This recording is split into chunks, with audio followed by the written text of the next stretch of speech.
Google map ধীরে ধীরে বন্ধ হয়ে যেতে পারে। কেন্দ্রীয় মন্ত্রী অশ্বিনী বৈষ্ণব জানিয়েছেন, এখন সময় এসেছে দেশীয় অ্যাপ ম্যাপলের মতো ভারতীয় মানচিত্র ব্যবহারের। তাহলে ভারত পাকও সুন্দরভাবে থাকতে পারবে। মোদির প্রশংসা করতে গিয়ে পাকিস্তানের প্রাক্তন প্রধানমন্ত্রী শরীফকে কটাক্ষ করলেন ডোনাল্ড ট্রাম্প। বড় স্বস্তি অর্জুন সিংয়ের। হাইকোর্ট জানাল, 10 নভেম্বর পর্যন্ত এফআইআরের কোনো পদক্ষেপ নেওয়া যাবে না। আপাতত স্বস্তির নিঃশ্বাস বিজেপি নেতার শিবিরে। ঘাটালবাসীর মুখে হাসি। বরাদ্দ 7 কোটি 10 লক্ষ টাকায় শুরু হচ্ছে সড়ক সংস্কারের কাজ। দীর্ঘদিনের দাবি পূরণে উচ্ছ্বাস এলাকাবাসীর মধ্যে।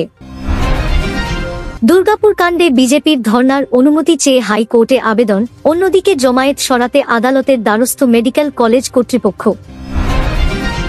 উত্তেজনা বাড়ছে দুই পক্ষের মধ্যে। লজ্জায় মাথা হেঁট হয়ে যায়।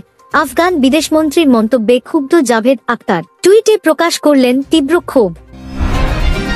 4 মাস পর দেশে ফিরলেন বিরাট কোহলি। ভক্তদের সঙ্গে সেলফির পর আজই অস্ট্রেলিয়ার টিম ক্যাম্পে যোগ দিতে রওনা দিলেন তিনি। দীপাবলির মুখে শেয়ার বাজারে উৎসবের আমেজ।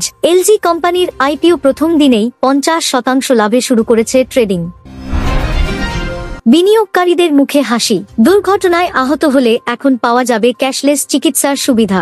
রাজ্য জুড়ে বেসরকারি হাসপাতালের তালিকা তৈরির কাজ চলছে জোরকদমে। মুখ্যমন্ত্রী মমতা বন্দ্যোপাধ্যায় ও অভিষেক বন্দ্যোপাধ্যায়ের নির্দেশে অনুষ্ঠিত হল তৃণমূলের মিলন উৎসব। জেলায় জেলায় দেখা গেল কর্মীদের ভিড় ও আনন্দ। তোরসা নদীর ভাঙনে ক্ষুব্ধ গ্রামবাসী মুখ্যমন্ত্রীর কাছে বাঁধ নির্মাণের দাবি তুললেন। প্রতি বর্ষায় ক্ষতির মুখে পড়ে বহু পরিবার। কাশ্মীরের কুপওয়ারা সীমান্তে অনুপ্রবেশের চেষ্টা জঙ্গিদের। সেনার গুলিতে খতম 2 জঙ্গি। এলাকায় নিরাপত্তা জোরদার করা হয়েছে। আরজেডিতে টিকিট নিয়ে চাঞ্চল্য। সকালে প্রার্থী ঘোষণা, রাতে বাতিল করলেন তেজস্বী যাদব। বিহার নির্বাচনের আগে দলে উত্তেজনা তুঙ্গে।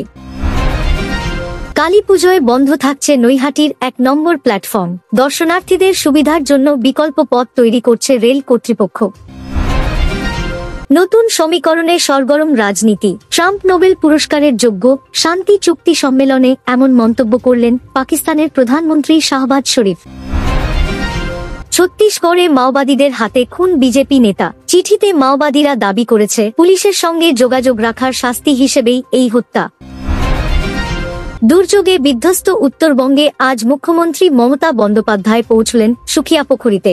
দুর্গতদের হাতে তুলে দিলেন ত্রাণ সামগ্রী। পিএফ নিয়মে বড় পরিবর্তন।